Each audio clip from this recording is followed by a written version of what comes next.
नमस्कार दोस्तों, मैं उत्कर्ष, आपका हिंदी एजुकेटर अनअकैडमी पे लाइव पढ़ाता हूँ क्लास 9-10 को।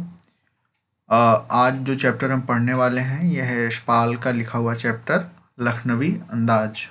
ठीक है, तो मैं उम्मीद करता हूँ यशपाल को आप सब जानते होंगे। तो इन्होंने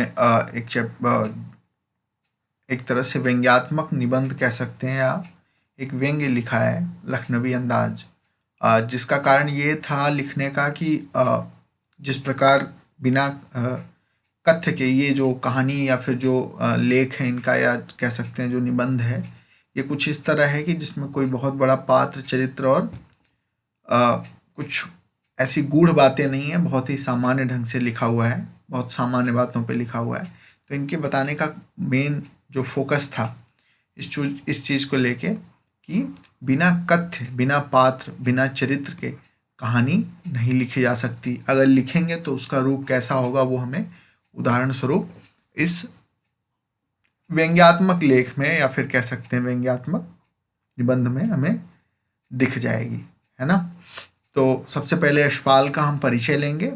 यशपाल का परिचय देखने के बाद हम फिर वो निबंध या कह सकते हैं व्यंग्य पढ़ेंगे। ठीक है, तो सबसे पहले यशपाल के बारे में जानते हैं। यशपाल का जन्म 1903 मतलब 1903 में पंजाब के फिरोजपुर छावनी में हुआ। फिरोजपुर कैंटोनमेंट एरिया में इनका जन्म हुआ।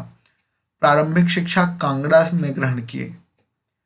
उसके बाद लाहौर के नेशनल कॉलेज से इन्होंने बीए किया। वहां उनका परिचय भगत सिंह और सुखदेव से हुआ। स्वाधीनता संग्राम की क्रांतिकारी धारा से जुड़ाव के कारण वे जेल भी गए। उनकी मृत्यु हुई सन 1976 1976 में। यशपाल की रचनाओं में आम आदमी के सरोकारों की उपस्थिति है। वे यथार्थवादी शैली के विशिष्ट रचनाकार हैं। अर्थात इनकी जो कृतियां हैं, इनकी जो रचनाएं हैं, कथा, कहानी, उपन्यास, इन सब में आम आदमी की उपस्थिति है, आम आदमी के सरोकारों की, आम आदमी के जीवन की कठिनाइयों की, आम आदमी के संघर्षों की, वही इनके रचनाओं का मुख्य कथ्य है, वही इनके रचनाओं का मुख्य केंद्र है ना।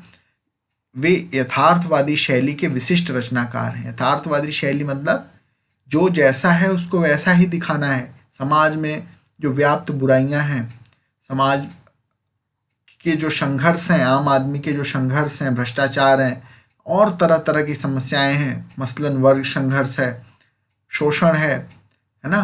तो इन सब चीज़ों पे ये अपना दृष्टि या अपनी लेखनी के का जो मुख्य फोकस इन सब चीज़ों पे रखते हैं।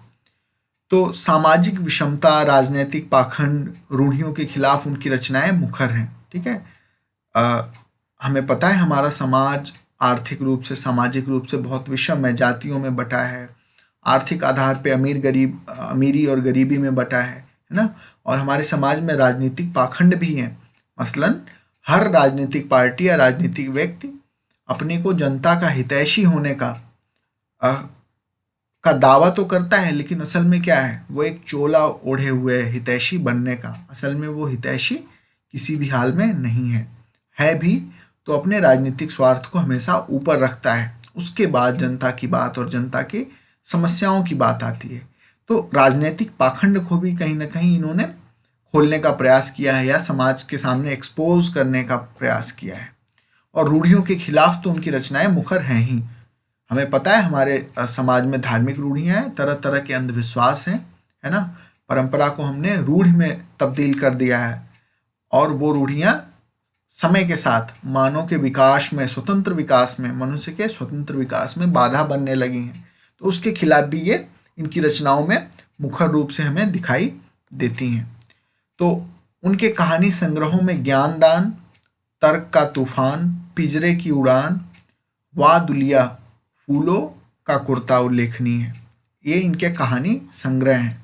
ठीक है, झूठा सच उनका एक बहुत बड़ा उपन्यास है जो 2 भागों में है और ये विभाजन की त्रासदी और उसके बाद की भारत की क्या स्थिति, आज़ादी के बाद की भारत की क्या स्थिति है, उस पर बहुत ही मतलब एक तरह से यथार्थ चित्रण किया है उसमें, है ना। किसी भी प्रकार को उसको, किसी भी प्रकार से उसको ढकने या अच्छा करने की का प्रयास नहीं किया। एक तरह से नग्न चित्रण है भारतीय समाज की समस्याओं का, या भारतीय समाज की यथार्थ स्थिति का, है ना, यथा स्थिति का इन्होंने नग्न चित्रण किया है। उनके कहानी संग्रहों में, हाँ ये तो बता चुका, उनका झूठा सच उपन्यास भारत की विभाजन की त्रासदी का मार्मिक दस्तावेज है। अमिया दिव्या, दिव्या एक ऐतिहासिक उपन्यास है, ऐतिहासिक उपन्यास है जिसमें बुद्धकालीन समाज और सोसाइटी को दिखाया गया, और उसमें भी महिलाओं की समस्या और भी इस तरह की बहुत सारी समस्याओं पे उन्होंने फोकस किया है। दिव्या काफ़ी प्रसिद्ध उपन्यास है। पार्टी कॉमरेड, दादा कॉमरेड, मेरी तेरी उसकी बात, ये सारे इनके प्रसिद्ध उपन्यास हैं। भाषा की स्वाभाविकता और सजीवता उनकी रचनागत विशेषता है, मतलब भाषा उनमें एक फ्लुएंसी के साथ रहती है, स्वाभाविक रूप से हमारे बोलचाल की भाषा रहती है। वो साहित्यिक लक्षणा और व्यंजना का प्रयोग नहीं करते भाषा में। भाषा वही है जो सहज रूप से हम सब बोलते हैं या हमें समझ आती है, ठीक है। और सजीव भाषा है। सजीव भाषा होने का मतलब भाषा संप्रेषित होती है, भाषा हमसे बात करती है, भाषा अपनी बात हम तक पहुंचा ले जाती है, ऐसी भाषा है। ऐसी नहीं है कि बिल्कुल चलताऊ या फिर जो बिल्कुल सपाट, ऐसी भाषा इनकी नहीं है। स्वाभाविक है लेकिन सजीव है, और यही उनकी रचनागत विशेषता है, यही उनकी भाषा की विशेषता है ना। ये उनकी भाषा की विशेषता है। यूं तो यशपाल ने लखनवी अंदाज व्यंग यह साबित करने के लिए लिखा था कि बिना कथ्य के कहानी नहीं लिखी जा सकती। मतलब यशपाल ने जो लखनवी अंदाज व्यंग लिखा, वो उसके लिखने का यह कारण था कि बिना कथ्य के कहानी नहीं लिखी जा सकती। अर्थात एक जो नई कहानी आंदोलन या फिर तरह तरह के उस दौर में आज़ादी के बाद आंदोलन जो चल रहे थे, जिसमें कथ्य जरूरी नहीं था, विषयगत चेंज हो रहे थे, भाषागत चेंज हो रहे थे, है ना। बिना किसी कथ्य के, बिना चरित्र के भी कहानी लिखी जा रही थी, तरह तरह के प्रयोग हुए थे। उसी पे एक कटाक्ष किया था और ये बताने का प्रयास, ये साबित करने के लिए लिखा था कि बिना कथ्य के कहानी नहीं लिखी जा सकती, परंतु एक स्वतंत्र रचना के रूप में इस रचना को पढ़ा जा सकता है। इन्होंने ये जो व्यंग्य लिखा, ये अपने आप में ही एक साहित्यिक रचना बन जाती है, जबकि लिखा इन्होंने व्यंग्य, कटाक्ष किया है। आगे देखते हैं। यशपाल उस पतनशील सामंती समाज पर कटाक्ष करते हैं जो वास्तविकता से बेखबर एक बनावटी जीवन शैली का आदी है। ये जो रचना हम पढ़ने जा रहे हैं, लखनवी अंदाज, इसमें असल में यशपाल पतनशील सामंती वर्ग जो है, पतनशील का अर्थ है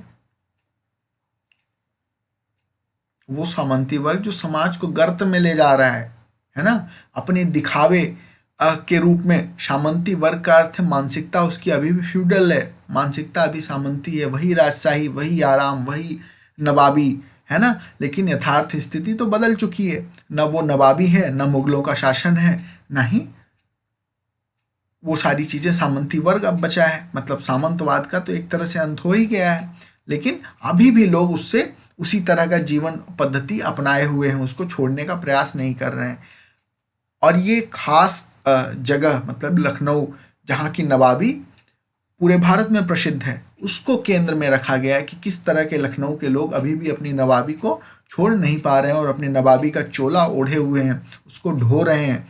जबकि असलियत क्या है कि नवाबी तो खत्म हो चुकी है ना। तो यशपाल उस पतनशील सामंती वर्ग पर कटाक्ष करते हैं जो वास्तविकता से बेखबर एक बनावटी जीवन शैली का आदी है। और वो बनावटी जीवन शैली क्या है? यही सामंती जीवन शैली, जिसमें नौकर चाकर, है ना, रॉयल्टी चाहिए होती है। तो जबकि भारत की वास्तविक स्थिति बदल चुकी है, उनकी भी वास्तविक स्थिति बदल चुकी है। ना आर्थिक रूप से वो इतने रॉयल रहे, लेकिन फिर भी वो उस तरह का फील करते हैं और उस तरह का जताने का प्रयास करते हैं कि हम तो अभी भी नवाब हैं, हमारी नाजुकता, हमारी कशिश, हमारा वो सारा चीज़ अभी भी चल रहा है। तो जो वास्तविकता से बेखबर एक बनावटी जीवन शैली का आदी है, कहना न होगा कि आज के समय में भी ऐसी परजीवी संस्कृति को देखा जा सकता है। परजीवी कहने का मतलब है कि जो दूसरों पर आश्रित रहे। दूसरों पर आश्रित क्या है? ये सामंती वर्ग, जो कृषकों पर आश्रित है, नौकरों पर आश्रित है, अपने नौकर चाकर के द्वारा अपने काम कराता है, कृषि कार्य कृषकों द्वारा कराता है, और क्या करता है, केवल उनसे टैक्स और तरह तरह के अलग अलग तरीकों से धन उगाही करता है। इसलिए इसको परजीवी संस्कृति या परजीवी जाति कहते हैं, एक तरह से, जो सामंती वर्ग है ना, दूसरे पर आश्रित होकर अपनी जिंदगी जीना, और दूसरे पर आश्रित इस ढंग से हो कि सामने वाले का शोषण भी कर रहे हैं, है ना, सामने वाले को परेशान भी कर रहे हैं। तो यही बताने का प्रयास इन्होंने इस पाठ में किया है। आगे हम पढ़ेंगे तो और अधिक क्लियर होगा, है ना। तो चलते हैं पाठ पे, लखनवी अंदाज।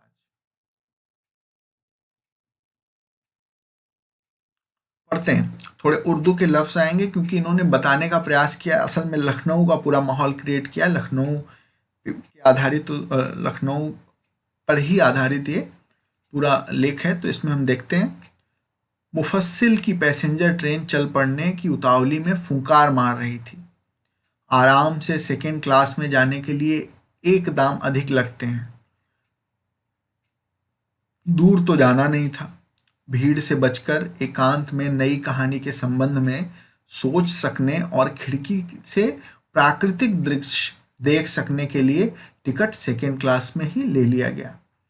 कह रहे हैं कि पैसेंजर जो ट्रेन है वो प्लेटफॉर्म पर खड़ी है और चलने को उतावली है, मतलब चलने ही वाली है। फुंकार रही है का अर्थ है हॉर्न बजा रही है।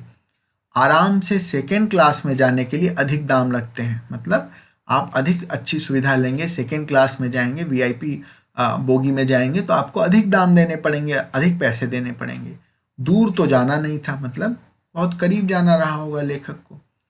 भीड़ से बचकर एकांत में नई कहानी के संबंध में सोच सकने और खिड़की से प्राकृतिक दृश्य देख सकने के लिए टिकट सेकेंड क्लास का ही लिया। लेखक कह रहे हैं कि बहुत करीब ही जाना था और भीड़ से बचना भी था, एकांत में नई कहानी के संबंध में सोचना भी था। देखो वही नई कहानी जिस पर ये कटाक्ष कर रहे हैं, और खिड़की से प्राकृतिक दृश्य देख सकने के लिए, ताकि खिड़की से हमें नेचर का पूरा दृश्य दिखे, उसके लिए टिकट सेकेंड क्लास में ही ले लिया गया।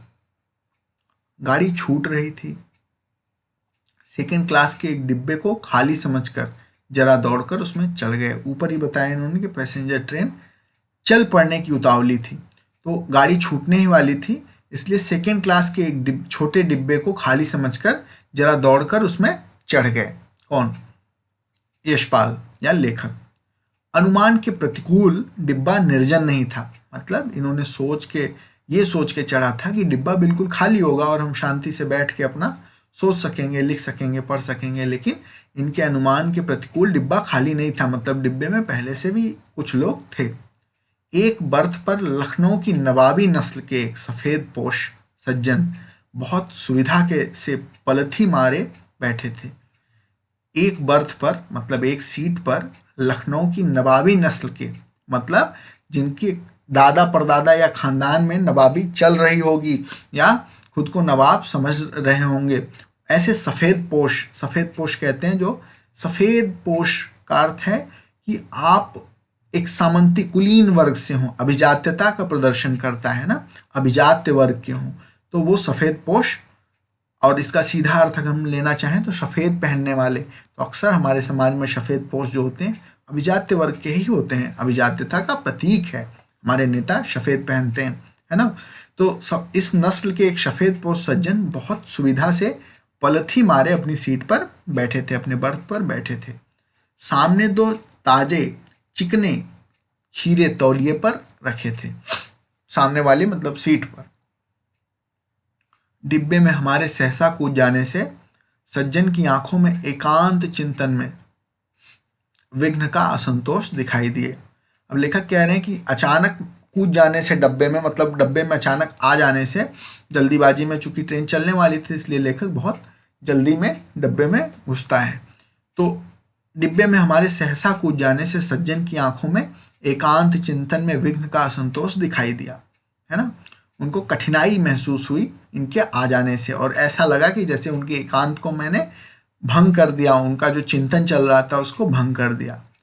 सोचा हो सकता है यह भी कहानी के लिए सूझ की चिंता में हो, या खीरे जैसे अपदार्थ वस्तु का शौक करते देखे जाने में संकोच में हूँ।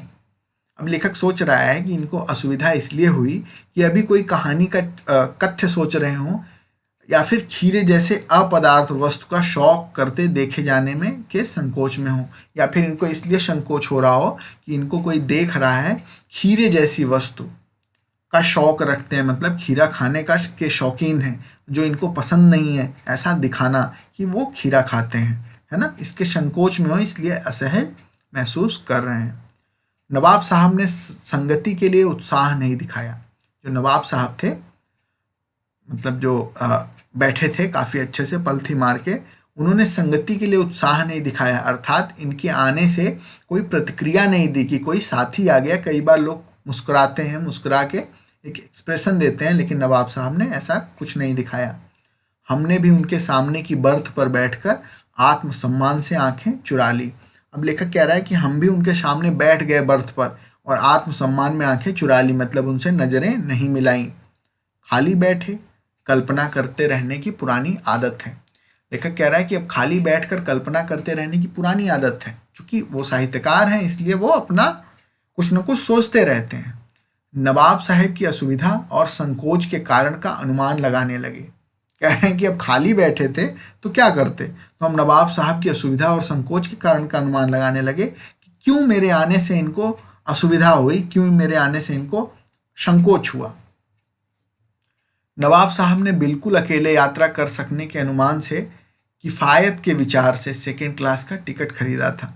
तो जो नवाब साहब थे, ये बिल्कुल अकेली यात्रा कर सकें, इस अनुमान से में किफ़ायत के विचार से कि थोड़ी बचत हो जाएगी, सेकेंड क्लास का टिकट खरीद लिया हो, और अब गवारा ना हो कि शहर का कोई सफ़ेद पोश उन्हें मझले दर्जे में सफ़र करता देखे। मतलब अब उनको ये नहीं पसंद आ रहा है कि शहर का कोई और रईस, शहर का कोई और अभिजात्य व्यक्ति उनको इस दर्जे में, मझले दर्जे में सफ़र करते देखे। चूँकि फील तो उनके अंदर नवाबी है और खुद को नवाब समझते हैं, तो इसमें बेइज्जती हो जाएगी कि ये देखो मझले दर्जे में सफ़र कर रहे हैं। ये सब कवि की कल्पना, कवि कह रहा हूँ रचनाकार मतलब यशपाल की कल्पना है कि ऐसा हो सकता है। अकेले सफ़र का वक्त काटने के लिए ही खीरे खरीदे होंगे, मतलब अकेले वक्त नहीं कट रहा होगा, इसलिए खीरे खरीद लिए होंगे। किसी खीरे के बहाने खाते खाते वक्त कट जाएगा। अब किसी सफ़ेद पोश के सामने हीरा कैसे खाएं, खीरा कैसे खाएं। अब कोई सफ़ेद पोश सामने बैठा है, मतलब कोई अभिजात्य वर्ग सामने बैठा है, तो उसके सामने खीरा कैसे खाएं। खीरा खाने में इनको शर्म आ रही है। हम कनखियों से नवाब साहब की ओर देख रहे थे, मतलब हम कानी आंख से, तिरछी आंख से नवाब साहब की ओर देख रहे थे। नवाब साहब कुछ देर गाड़ी की खिड़की से बाहर देखकर स्थिति पर गौर करते रहे, मतलब कुछ देर उनको इग्नोर करने का प्रयास करते रहे और गाड़ी से बाहर खिड़की की ओर या खिड़की से बाहर देख रहे थे, है ना। ओह, नवाब साहब ने सहसा हमें संबोधन किया। आदाब अर्ज जनाब, खीरे का शौक फरमाएंगे। और अचानक ऐसे ओह करते हैं जैसे उन्होंने अब तक देखा ही नहीं। सहसा उन्होंने संबोधन किया सामने बैठे यशपाल से या फिर रचनाकार से कि आदाब अर्ज, मतलब उन्होंने अपना नमस्कार किया उनसे। आदाब अर्ज जनाब, खीरे का शौक फरमाएंगे, मतलब आपको खीरे का शौक है क्या, खीरा खाएंगे क्या। खीरे का शौक फरमाना मतलब खीरा खाने से। ये थोड़े अदबी भाषा है, इसमें ज़रूरत से अधिक अदब दिख रहा है, आपको सम्मान दिख रहा है, या फिर कहने का जो तरीका है उर्दू का, उर्दू इसीलिए थोड़ी सी अच्छी मीठी भाषा कही जाती है। मीठी का मतलब है काफ़ी उसमें घुमा फिरा के बातें कही जाती हैं। तो जनाब खीरे का शौक फरमाएंगे, खीरा खाना पसंद करेंगे। नवाब साहब का सहसा भाव परिवर्तन अच्छा नहीं लगा। लेखक कह रहा है कि नवाब साहब का ये जो भाव परिवर्तन हुआ था, कहाँ तो इनके घुसने पर कोई प्रतिक्रिया नहीं दी, कहाँ तो इनके घुसने पर कोई किसी प्रकार से रिएक्ट नहीं किया, लेकिन अचानक इनका भाव परिवर्तित हो गया, मतलब इनकी पूरे हाव भाव, पूरा व्यवहार इनका बदल गया। भांप लिया, आप शराफत का गुमान बनाए रखने के लिए हमें भी मामूली लोगों की हरकत में लथेड़ लेना चाहते हैं। मतलब इन्होंने समझ लिया कि शराफत का गुमान बनाए रखने के लिए हमें भी मामूली लोगों की हरकत में लथेड़ लेना चाहते हैं। जवाब दिया, शुक्रिया, कि बोला शौक फरमाएं, मतलब धन्यवाद, आप खुद खाएं या फिर आप उसको एंजॉय करें, है ना। फिर आगे चलते हैं। नवाब साहब ने फिर एक पल खिड़की से बाहर देखा, है ना। अब चूंकि उन्होंने मना कर दिया लेखक ने कि नहीं नहीं आप शौक फरमाएं, मुझे नहीं खाना या फिर मेरा मन नहीं है। तो इन्होंने खिड़की से बाहर देखा और देखकर गौर किया और दृढ़ निश्चय से खीरों के नीचे रखा तौलिया झाड़कर सामने बिछा लिया।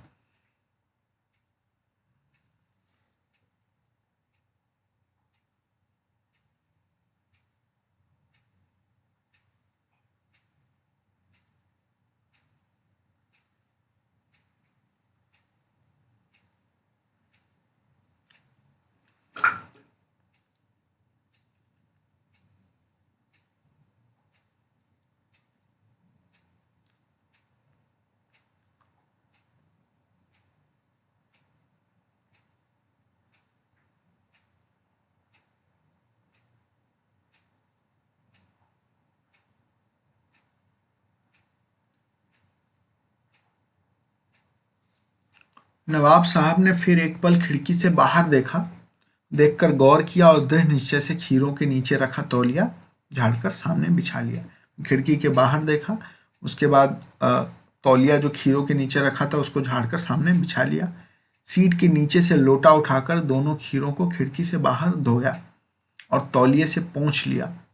जेब से चाकू निकाला, दोनों खीरों के सिर काटे और उन्हें गोद कर झाग निकाला।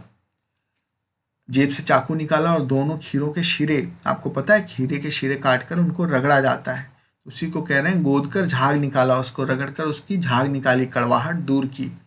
फिर खीरों को बहुत एहतियात से छीलकर फांकों को करीने से तौलिए पर सजाया।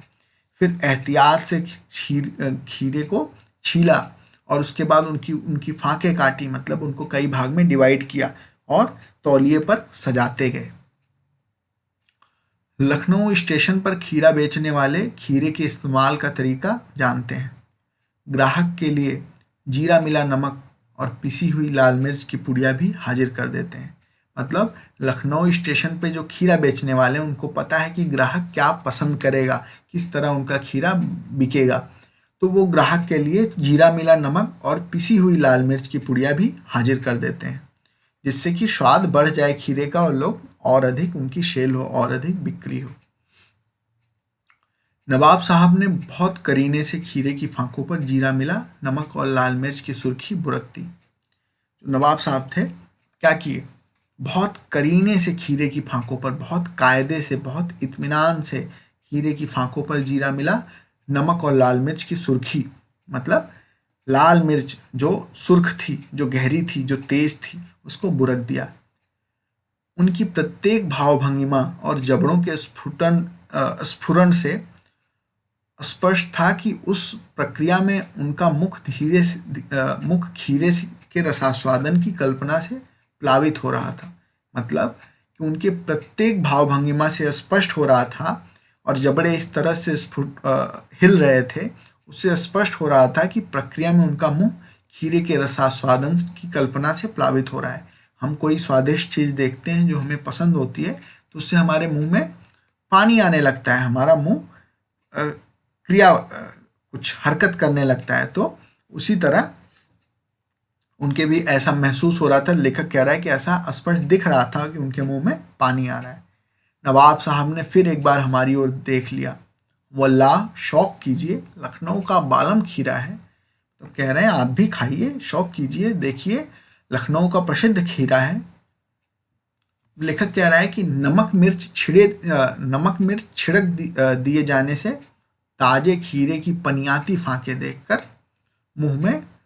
पानी मुंह में जरूर आ रहा था। लेखक कह रहा है कि जो ताजा खीरा था उस पर नमक और मिर्च ये सारी चीजें छिड़क दी गई थी, जिससे कि उसकी फांकें पनियाने लगी थी, उसको पानी छोड़ने लगी थी और चमक रही थी और उसको देखकर मुंह में पानी आ रहा था। मतलब खाने का मन तो कर रहा था, लेकिन इनकार कर चुके थे, एक बार मना कर चुके थे। आत्मसम्मान निभाना ही उचित समझा। मतलब आत्मसम्मान के लिए कि एक बार मना कर चुके हैं, दोबारा फिर कैसे मांगे, इसलिए उन्होंने फिर खाने का जो मन था उसको त्याग दिया। उत्तर दिया, शुक्रिया, इस समय तलब महसूस नहीं हो रही। मेदा भी जरा कमजोर है। किबला शौक फरमाए, कहते हैं धन्यवाद, शुक्रिया, इस समय इस वक्त तलब महसूस नहीं हो रही, मतलब खाने का मन नहीं हो रहा। मेदा भी जरा कमजोर है, अर्थात पेट भी जरा कमजोर है। किबला शौक फरमाए, मतलब आप खाएं। नवाब साहब ने सतृष्ण आंखों से नमक मिर्च के संयोग से चमकती खीरे की फांकों की ओर देखा। नवाब साहब भूखी आंखों से, मतलब सतृष्ण जिसमें भूख थी, नमक मिर्च के संयोग से चमकती खीरे की फांकों की ओर देखा। खिड़की के बाहर देखकर दीर्घ निश्वास लिया। खिड़की के बाहर देखा और उसके बाद एक लंबी सांस ली। खीरे की एक फांक उठकर होठों तक ले गए। खीरे की एक फांक उठाए और होठों तक ले गए। अब देखो, ये पूरी प्रक्रिया है नवाब साहब के खीरे खाने की। पहले सतृष्ण भूखी आंखों से, मतलब जिसमें खाने को लेकर लालायित थे, उन आंखों से नमक मिर्च से संयोग से चमकती खीरे की फांकों की ओर देखा। फिर खिड़की के बाहर देखा। फिर दीर्घ निश्वास लिए, लंबी सांस लिए। खीरे की एक फांक उठाकर होठों तक ले गए। फांक को सूंघा। स्वाद के आनंद में पलके मूंद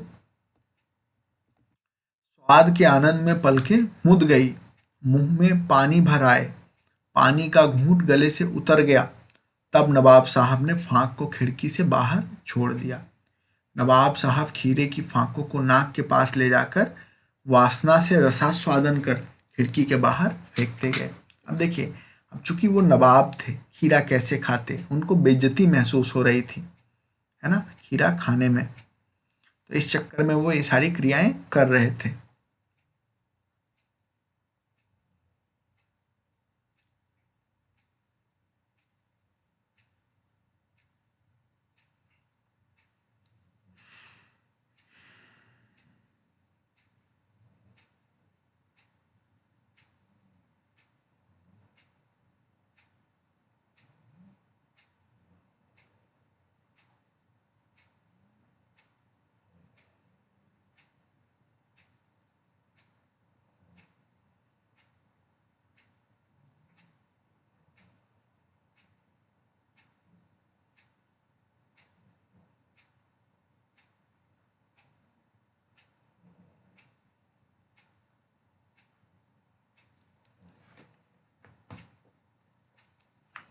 नवाब साहब ने खीरे की फांकों को अब वो सूंघते और उसको खिड़की से बाहर फेंक देते। असल में उनको तो अपनी नवाबी दिखानी थी कि हम नवाब हैं, और नवाब खीरा खाते नहीं, सूंघ के ही उसका रसास्वादन ले लेते हैं।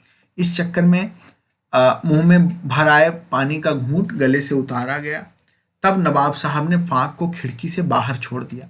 नवाब साहब खीरे की फांकों को नाक के पास ले जाकर वासना के से रसास्वादन कर खिड़की के बाहर फेंकते गए, और ये दिखाते गए कि उन्होंने खीरा का आस्वादन ले लिया, खीरा का स्वाद चख लिया। नवाब साहब ने खीरे की सब फांकों को खिड़की के बाहर फेंक कर तौलिए से हाथ और होंठ पोंछ लिए। कह रहे हैं नवाब साहब खीरे की सारी फांकों को इसी तरह बारी बारी से खिड़की से बाहर फेंक दिया और तौलिए से हाथ और होंठ पोंछ लिए, और गर्व से गुलाबी आंखों से हमारी ओर देख लिया, है ना, मानो कह रहे हों यह है खानदानी रईसों का तरीका।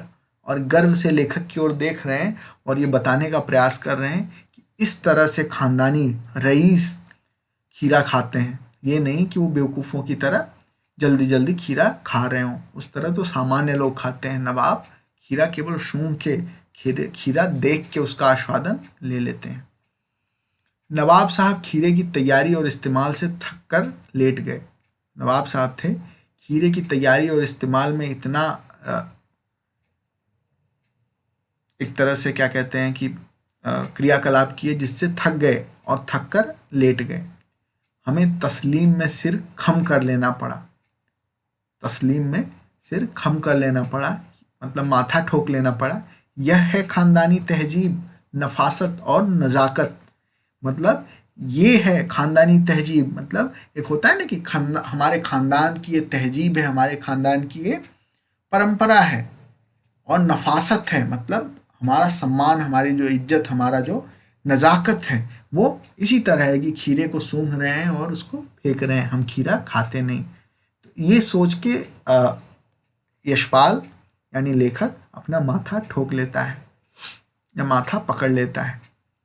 हम गौर कर रहे थे, खीरा इस्तेमाल करने के इस तरीके को खीरे की सुगंध और स्वाद की कल्पना से संतुष्ट होने का सूक्ष्म, नफीस या एब्स्ट्रैक्ट तरीका जरूर कहा जा सकता है, परंतु क्या ऐसे तरीके से उदर की तृप्ति भी हो सकती है? लेखक कह रहा है कि खीरे इस्तेमाल करने का ये तरीका, कि मतलब खीरे की सुगंध और स्वाद की कल्पना से संतुष्ट होने का ये जो सूक्ष्म तरीका है, या फिर कह सकते हैं नफीस तरीका है, इससे क्या पेट भर सकता है? आपको क्या लगता है, पेट भर सकता है? नहीं। इससे केवल आप दिखावे में तो खीरा खा सकते हैं, लेकिन खीरे का स्वाद आपको नहीं मिलेगा। उदर की तृप्ति किससे होती है? खीरा जब मुख के रास्ते पेट तक पहुंचता है। और नवाब साहब की ओर से भरे पेट अ, के ऊंचे डकार का शब्द सुनाई दिया, मतलब उसके बाद नवाब साहब डकरे भी। ऐसे लग रहा था जैसे उनका पेट भर गया।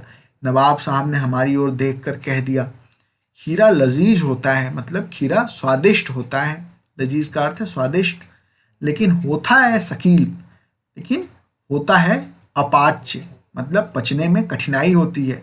नामुराद मैदे पर बोझ डाल गया। गाली देते हुए कह रहे हैं कि नामुराद मैदे पर, पेट पर, मतलब अमाशय पर बोझ डाल देता है, मतलब दबाव दे देता है। खीरा अपाच्य होता है, जबकि असल में क्या है, खीरा तो बहुत सुपाच्य है, क्योंकि उसमें पानी ही पानी होता है। लेकिन अब चूंकि नवाब साहब का मैदा भी, नवाब साहब का अमाशय भी इतना नाजुक है, इतना कमजोर है कि इस पे खीरा भी दबाव दे देता है, खीरा भी उस पर बोझ डाल देता है ना। तो ऐसी है नवाबी, और ऐसी नवाबी वो दिखाने का प्रयास कर रहे हैं। अब लेखक कह रहा है ज्ञान चक्षु खुल गए, मतलब सीधे सीधे उनकी ज्ञान की जो आंखें थी वो खुल गई, बुद्धि खुल गई। पहचाना ये हैं नई कहानी के लेखक, मतलब जिस प्रकार ये नवाब साहब हैं उसी प्रकार नई कहानी के लेखक हैं। उनको भी कहानी बिना कथ्य के, कहानी बिना पात्र के, बिना चरित्र के ही समझ आ जाती है, उनको उसका आस्वादन मिल जाता है, वो कहानी लिख देते हैं, है ना। जिस तरह ये नवाब साहब बिना खीरा खाए ही खीरे का आस्वादन ले लेते हैं, इनका उदर भी तृप्त हो जाता है, मतलब पेट भी तृप्त हो जाता है और डकार भी आती है। आगे लिखते हैं यशपाल कि खीरे की सुगंध और स्वाद की कल्पना से पेट भर जाने का डकार आ सकता है।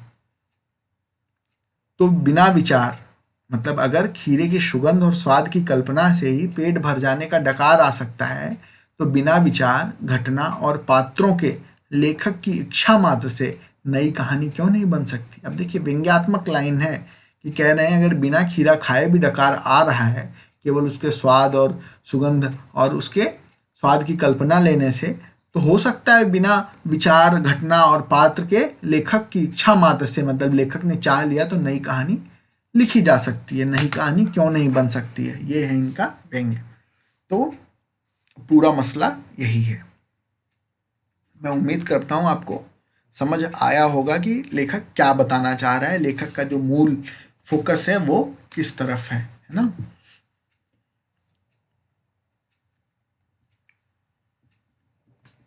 अब हम कुछ अभ्यास प्रश्न हैं उनको भी कर लेंगे।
चलिए पहला क्वेश्चन देखते हैं।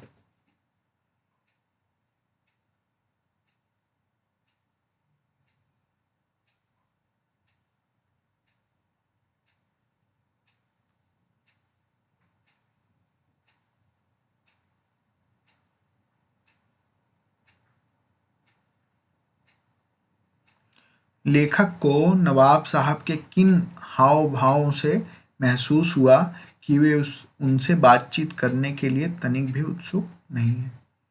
ठीक है, इसका उत्तर आप लोग ट्राई करिए, दीजिए। आप सोचिए क्या हो सकता है।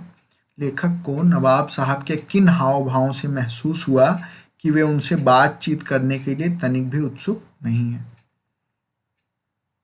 चलिए आप लोग ट्राई करिए, फिर मैं बताऊंगा।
तो पहले क्वेश्चन का उत्तर दे रहा हूँ। मैं उम्मीद करता हूँ आप सबने उत्तर दे दिया होगा कि लेखक को नवाब साहब के किन हाव भावों से महसूस हुआ कि वे उनसे बातचीत करने के लिए तनिक भी उत्सुक नहीं है। तो इसका उत्तर है कि लेखक के अचानक डिब्बे में आ जाने से नवाब साहब की आंखों में एकांत चिंतन में विघ्न का असंतोष दिखाई दिया। मतलब वो इनके आ जाने से, लेखक के आ जाने से वो परेशान दिखे। हीरे जैसी अपदार्थ भोज्य पदार्थ को खाते देखे जाने के में संकोच हो सकता था। मतलब उनको लगा खीरा जो बहुत छोटी चीज़ है, जो नहीं खाते हैं नवाब या फिर बड़े लोग नहीं खाते हैं, उसको देखकर उनको ये संकोच पैदा हुआ कि कोई अभिजात्य वर्ग का व्यक्ति देखेगा तो क्या सोचेगा, है ना। इसलिए नवाब साहब खिड़की से बाहर देखने लगे और उन्होंने लेखक की संगति के लिए कोई उत्साह नहीं दिखाया। मतलब लेखक साथ में बैठ रहे थे और इस बात के लिए वो कोई उत्साह नहीं दिखाए, है ना। लेखक के आने पर कोई एक्सप्रेशन नहीं दिया। दूसरा क्वेश्चन है, देखिए, नवाब साहब ने बहुत ही यत्न से खीरा काटा, नमक मिर्च बुरका मतलब छिड़का, अंततः सूंघ कर ही खिड़की से बाहर फेंक दिया। उन्होंने ऐसा क्यों किया होगा? उनका ऐसा करना उनके कैसे स्वभाव को इंगित करता है? बताइए, ट्राई करिए। 2-3 मिनट देता हूँ, फिर मैं बताऊंगा।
अगला क्वेश्चन, चलिए, उम्मीद करता हूँ आपने उत्तर लिख लिया होगा कि नवाब साहब ने बहुत ही यत्न से खीरा काटा, नमक मिर्च बुरका और अंततः सूंघ कर ही खिड़की से बाहर फेंक दिया। उन्होंने ऐसा क्यों किया होगा? उनका ऐसा करना उनके कैसे स्वभाव को इंगित करता है? अब इसका उत्तर देखते हैं। नवाब साहब ने बहुत यत्न के साथ खीरा काटकर नमक मिर्च और जीरे की चटनी द्वारा मतलब जीरे मिला उस सब पे बुरका मतलब छिड़का था। लेखक द्वारा प्रस्ताव ठुकरा दिए जाने पर मतलब लेखक ने मना कर दिया कि खीरा नहीं खाना है।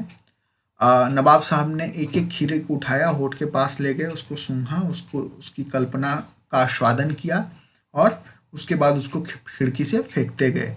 वह लेखक की अपनी खानदानी तहजीब, नफासत और नजाकत दिखाना चाहते थे, अपनी एक तरह से नवाबी दिखाना चाहते थे कि हम कितने बड़े नवाब हैं, हम खीरा खाते नहीं, केवल सूंघ के ही उसका आस्वादन कर लेते हैं।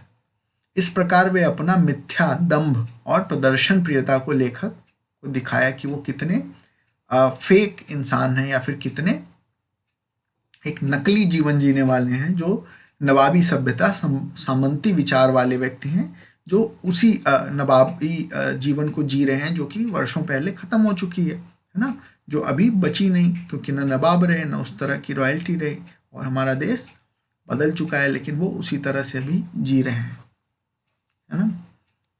अब तीसरा क्वेश्चन देखते हैं कि नवाब बिना विचार घटना और पात्रों के भी क्या कहानी लिखी जा सकती है? यशपाल के इस विचार से आप कहाँ तक सहमत हैं? इसके बारे में सोचिए और बताइए। असल में जो कहानी लिखा गया है, ये कहानी ये इसीलिए लिखा गया है कि इस बात को प्रूव किया जा सके कि बिना कहानी, बिना विचार, बिना कथ्य के कोई कहानी नहीं लिखी जा सकती। अगर लिखी भी जाती है तो किस तरह की होगी, वो बताने का प्रयास किए हैं।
चलिए तीसरे क्वेश्चन का उत्तर देखते हैं। मैं उम्मीद करता हूँ आप लोग लिख लिए होंगे। मेरे विचार में बिना विचार घटना और पात्रों के कोई लेखक कहानी नहीं गढ़ सकता। उद्देश्य घटना के साथ विचार भी होना चाहिए। मतलब लेखक कह रहा है कि मेरे विचार में बिना घटना और पात्रों के कोई लेखक रचना नहीं लिख सकता, है ना। बिना पात्र, चरित्र या विचार के रचना या कहानी का क्या मतलब, कोई अर्थ ही नहीं होगा। और कहानी तभी पूर्ण होती है जब उसमें विचार हो, पात्र हो और कुछ कल्पना हो, है ना, चरित्र हो। भले ही नवाब साहब खीरे को सिर्फ कल्पना से संतुष्ट हो जाएं और पेट से डकार निकालें, लेकिन यह कहानी इस तरह नहीं गढ़ी जा सकती। या फिर यह कहानी बिना सिर पैर के होगी, हवा में उड़ती हुई कहानी होगी जिसका कोई अर्थ नहीं होगा, है ना।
चौथा क्वेश्चन देखिए कि आप इस निबंध को और क्या नाम देना चाहेंगे।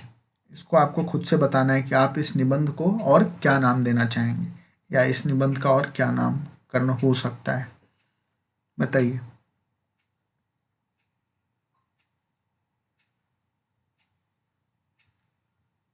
इसके कई नाम हो सकते हैं, जैसे मैं ही बता देता हूँ कि इस कहानी को झूठी शान या नवाबी अंदाज या फिर झूठी नवाबी, है ना, या ख्याली भोजन, ख्याली पुलाव, इस तरह के नाम दिए जा सकते हैं। देखिए रचना अभिव्यक्ति में देखते हैं कि नवाब साहब द्वारा खीरा खाने की तैयारी करने का एक चित्र प्रस्तुत किया गया है। इस पूरी प्रक्रिया को अपने शब्दों में व्यक्त करिए। तो ये आप खुद करिए, ये आप आसानी से कर लेंगे। वाला है किन चीज़ों का रसास्वाद करने के लिए आप किस प्रकार की तैयारी करते हैं। जैसे कोई भी प्रिय चीज़ आपकी है, जब उसका रसास्वाद आप करने वाले होते हैं, खाने वाले होते हैं, तो किस तरह की तैयारी करते हैं, ये आप खुद से उत्तर दीजिए, ठीक है। छठा, खीरे के संबंध में नवाब साहब के व्यवहार को उनकी सनक कहा जा सकता है। आपने नवाबों की और भी सनकों को और शौक के बारे में पढ़ा होगा, किसी एक के बारे में लिखिए। आप अपने आसपास ढूंढिए कि इस तरह के फेक लाइफ जीने वाले या नवाबी जीवन जीने वाले लोग हैं क्या। अगर हैं तो उनके बारे में आप लिखिए, उनके बारे में कुछ बताइए, ये आप खुद से करिए। सातवां, क्या सनक का कोई सकारात्मक रूप हो सकता है, यदि हाँ तो ऐसी सनकों का उल्लेख कीजिए। ऐसा होता है मसलन जब आप किसी लक्ष्य के प्रति ऐसी ही सनक दिखाते हैं तो आपको सफलता मिलती है। अगर वो लक्ष्य आपके कोई अचीवमेंट जो आपके व्यक्तित्व में सकारात्मक सहयोग कर रहा है या समाज में सकारात्मक संदेश पहुंचा रहा है ना, तो वो सनक अच्छी मानी जाती है, वो पॉजिटिव सनक है ना। उस सनक से कुछ निर्माण होता है ना। ऐसे ही सनकों से तरह तरह के आविष्कार होते हैं। मसलन बिजली का आविष्कार, जब बिजली विद्युत बल्ब का आविष्कार एडिशन ने किया तो ऐसी ही सनक थी, है ना। कितनी बार वो फेल हुए, उसके बाद भी वो लगातार प्रयास करते रहे, तो ये एक सनक का ही प्रमाण है। भाषा अध्ययन के अंतर्गत है। इसमें क्रियापद छांटकर क्रियाभेद भी लिखना है। क्रियापद क्या है और क्रियाभेद लिखना है। जैसे पलथी मारे बैठे थे, उत्साह नहीं दिखाया। ठाली बैठे कल्पना करते रहने की पुरानी आदत है जो ये क्रियापद। अकेले सफर का वक्त काटने के लिए ही खीरे खरीदे होंगे। दोनों खीरों के सिरे काटे और उन्हें गोद कर झाग निकाला निकाला, है ना। तो ये सारी चीजें क्रियापद है, ये आप खुद से कर सकते हैं, खुद से ट्राई करिए, ठीक है।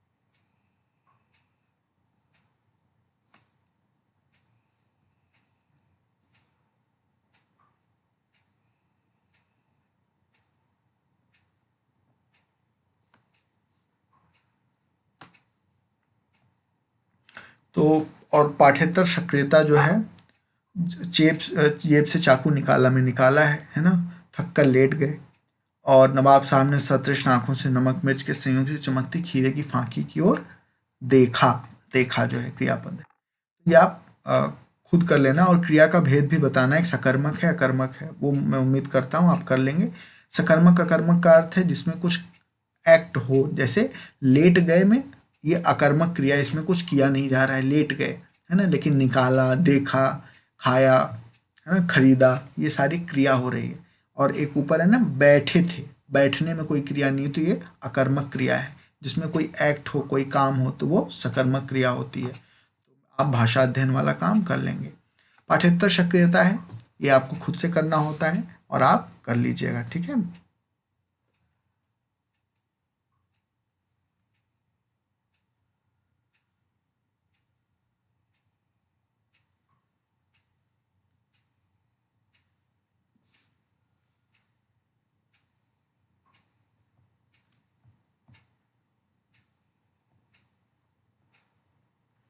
तो चलिए आज के लिए इतना ही। अगली क्लास में हम फिर कुछ नया लेकर आएंगे और फिर उसे पढ़ेंगे।